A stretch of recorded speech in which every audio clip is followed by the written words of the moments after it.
धारा 370 हटी तो ये कहा गया था सत्ता में आते कि धारा 370 हटने के बाद आतंकवाद की कमर टूट जाएगी, ब्लैक मनी को बिल्कुल पूरा से खत्म कर देंगे, पाकिस्तान से जो नकली करेंसी आती कहाँ रुकी वो। जिस दिन धारा 370 हटी उसके ठीक 2.5 महीने बाद पुलवामा हमला होता है। पुलवामा हमले में 2.5 टन जो RDX आई वो आज तक इनका बाप पता नहीं लगा पाया कहाँ से आई, किसके नाम पे वो गाड़ी थी। जो घर में बैठे हैं उनसे ज़्यादा खतरा रहता है, हमेशा घर का ही घात करता है, घर का वेदी लंका ढाबा है, घर का वेदी लंका ढाता है। तो मुद्दों पे इन लोगों ने बात करी है, जो नौकरी दी है, तो मुख्यमंत्री क्यों बदलना चाह रही है, फिर क्यों योगी आदित्यनाथ को मुख्यमंत्री नहीं बनाना चाह रही है? नमस्कार, आदाब, मैं साजिद मलिक हूं, आप समाचार वाले देख रहे हैं। आज हम बुलंदशहर जिले के डिबाई विधानसभा के अंदर मौजूद हैं। यहाँ लोगों से पूछेंगे कि इस बार 2022 के चुनाव में वो किसको वोट करेगा। हमारे पीछे काफ़ी सारे युवा मौजूद हैं, युवा से पूछेंगे इस बार का चुनाव वो किस पे लड़ेगा, मुद्दों पे लड़ेगा, धर्म पे लड़ेगा, राम मंदिर पे लड़ेगा या मंदिर मस्जिद पे लड़ेगा, या जो रोजगार की बातें हैं रोजगार पे लड़ेगा, महंगाई पे लड़ेगा, बेरोजगारी पे लड़ेगा, नौकरी पे लड़ेगा। कुछ युवा मेरे साथ मौजूद हैं। सबसे पहले सवाल युवा से, 2022 का चुनाव नज़दीक है, इस बार किसको वोट करेंगे? अखिलेश यादव, समाजवादी पार्टी। भाई साहब, इस बार 2022 का चुनाव नज़दीक, किसको वोट करेंगे? बीजेपी। 2022 का चुनाव नज़दीक है, इस बार किसको वोट करेंगे? पूर्व मुख्यमंत्री अखिलेश यादव जी। पूर्व मुख्यमंत्री अखिलेश यादव जी को वोट करेंगे। किस बात पे करेंगे? वो मुद्दे की बात करते हैं, मुद्दों की बात करते हैं जी। भाजपा ने एक नारा दिया था बेटी बचाओ बेटी पढ़ाओ, लेकिन वो नारा भाजपा ने इसमें बदल दिया बेटी बचाओ बेटी पिटवाओ। बताइए आप, भाजपा ने इतने बेरोजगार फिर रहे, बताइए किसको रोजगार दिया, बताइए आप। रोजगार नहीं मिला? नहीं, कुछ नहीं मिला। लेकिन बाबा तो कहते हैं, योगी जी कहते हैं कि बेरोजगार मिल रहा है लोगों को। नहीं, बताइए किसे मिल रहा, बताइए आप। ये अभी ये किसानों को जो करा, बताइए आप किसको रोजगार दिया, बताइए। कोई गिनाई तो सही किसे रोजगार दिया है। इतने युवा पढ़े लिखे फिर रहे, बताइए किसे नौकरी मिली है। मैं भी अलीगढ़ मुस्लिम यूनिवर्सिटी का स्टूडेंट हूँ। नाम क्या है वैसा? मेरा नाम अशरफ नाम है मेरा। अशरफ साहब हमारे साथ मौजूद हैं, अलीगढ़ मुस्लिम यूनिवर्सिटी के अंदर पढ़ते भी हैं। रोजगार नहीं मिला क्या अशरफ साहब? नहीं, रोजगार नहीं मिला, बिल्कुल नहीं मिला रोजगार। क्योंकि रोजगार नहीं मिला इसलिए उत्तर प्रदेश की जनता मुख्यमंत्री बदलना चाह रही है और इस बार मुख्यमंत्री बदल के रहेगा। लगता है कि बदलेगा? हाँ, मुख्यमंत्री बदलेगा। भाई साहब से पूछेंगे। भाई साहब, नाम क्या है आपका? योगेश कुमार। योगेश कुमार जी, भाई साहब ने अभी कहा, ये भी युवा है और स्टूडेंट भी है, कहने की रोजगार की बातें नहीं होती हैं, रोजगार नहीं मिल रहा है। क्या सच में बीजेपी के अंदर रोजगार मिला, नहीं मिला? देखिए, बशर्ते ये है कि अभी तो कोरोना की महामारी के कारण ये कुछ भी नहीं हो पाया है, लेकिन बीजेपी करती तो बहुत कुछ, लेकिन कोरोना की वजह से कुछ नहीं हो पाया।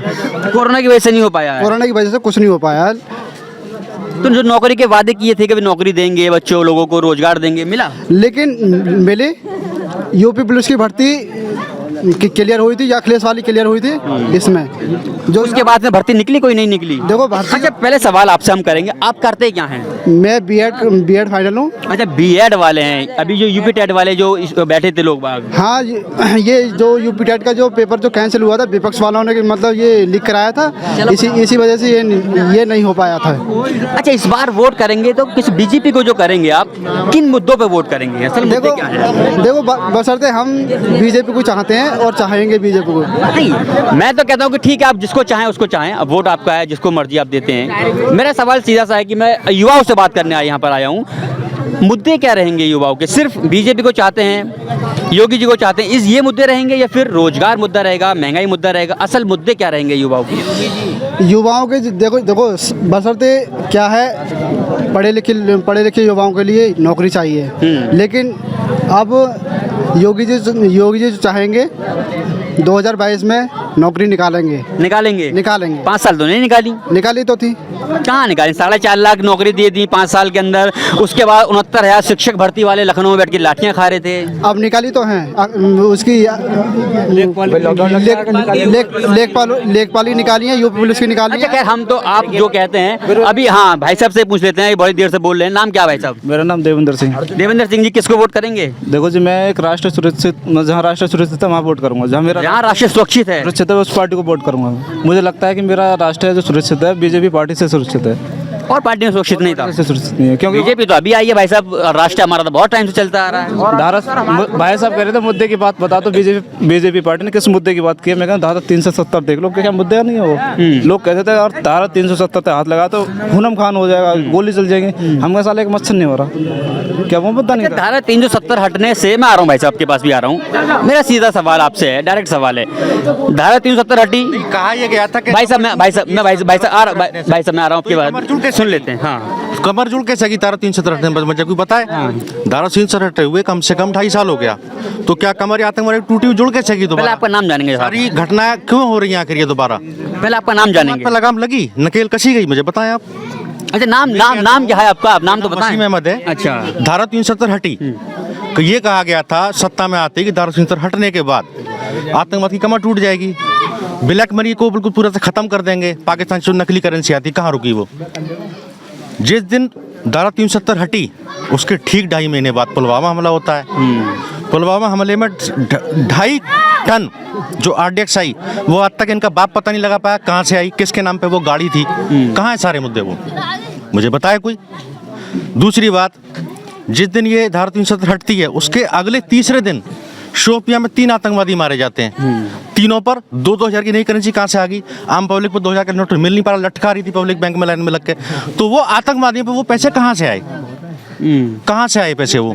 दूसरा कि अभी तक पिछले 7 साल से जितनी भी वैकेंसी आई, जितने भी फॉर्म भरे गए, मुझे आज तक एक भी बता दो जो उसका पेपर आउट ना हुआ हो पूरे उत्तर प्रदेश में। एक भी पेपर मेरे को ऐसा बता दो जिसका पेपर आउट ना हुआ हो।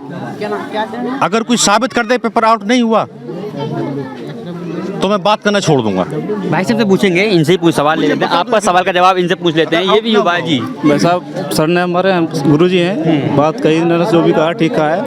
भाई साहब ने कहा जो भी पुलवामा हमला हुआ, थोड़ा सा तेज बोल रहे हैं ताकि लोग सुन, मैं भी सुन लूँ आपके बात। जो पुलवामा हमला हुआ, जो देश में मतलब ये नई जो उन्होंने बताया, अभी ऐसा है ना जो देश में मतलब अभी हमारे में ऐसे अंदर बैठे हुए हैं कुछ लोग, जो कुछ लोग ऐसे बैठे हुए हैं, उनका भी सफाया होगा, धीरे धीरे होगा।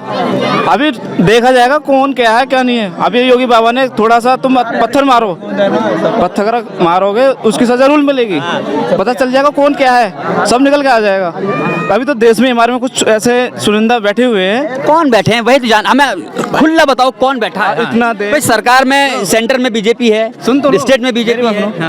जब बात होती है ना मुद्दे की, राष्ट्र सुरक्षित जब रहता है, कोई आतंकी बाहर का कोई आ जाएगा उससे कोई दिक्कत नहीं है। जो घर में बैठे हैं ना, जो घर में बैठे हैं उनसे ज्यादा खतरा रहता है।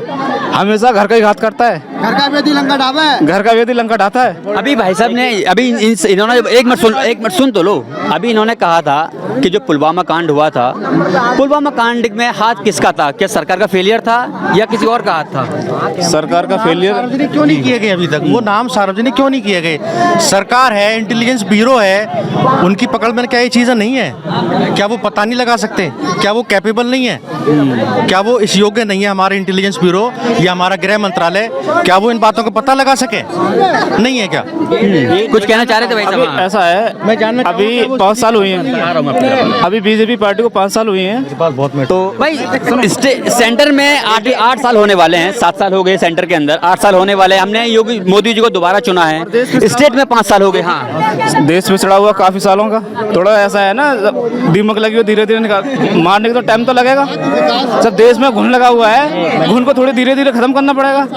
तो ऐसा ही है, अभी बनने तो 2022 में बीजेपी पार्टी को आने, तो फिर धीरे धीरे ऐसे नंबर आएगा। कौन क्या है? देखिए, अगर मुद्दों पर बात हुई है, भारतीय जनता पार्टी ने मुद्दों पर बात करी है, तो फिर यूपी की जनता मुख्यमंत्री बदलना क्यों चाह रही है? बात आती है क्यों मुख्यमंत्री बदलना चाह रही है बताइए? अगर मुद्दों पर इन लोगों ने बात करी है, जो नौकरी दी है, तो मुख्यमंत्री क्यों बदलना चाह रही है? फिर क्यों योगी आदित्यनाथ को मुख्यमंत्री नहीं बनाना चाह रही है जनता? बताइए। कौन बदल रहा है? हम तो नहीं बदल रहे, हम तो नहीं बदल। कौन बदल रहा है मुख्यमंत्री को?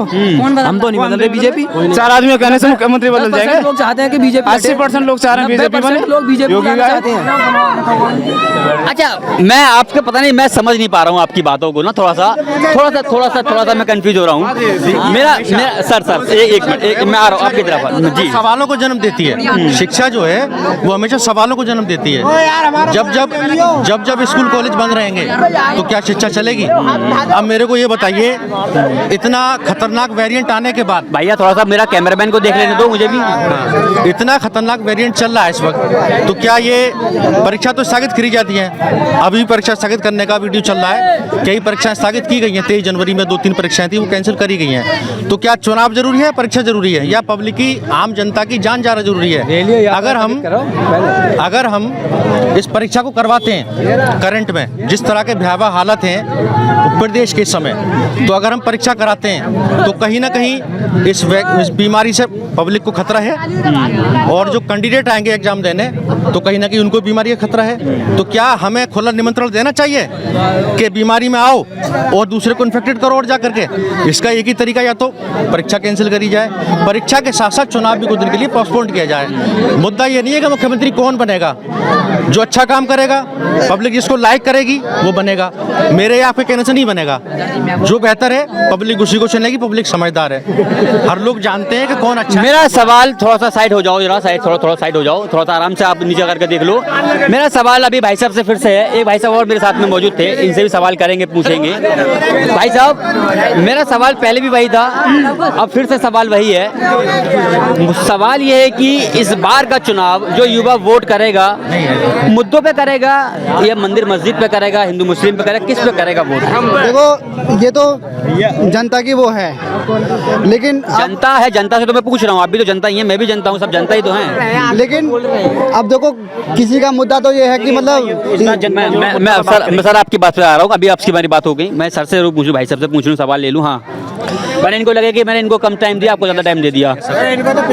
लेकिन देखो मैं तो चाहूँगा कि मैं तो मुद्दे पे बात करूँगा। हाँ, ठीक है, मुद्दे पे बात करेंगे, लेकिन मुद्दे भी आए, बीजेपी में आए।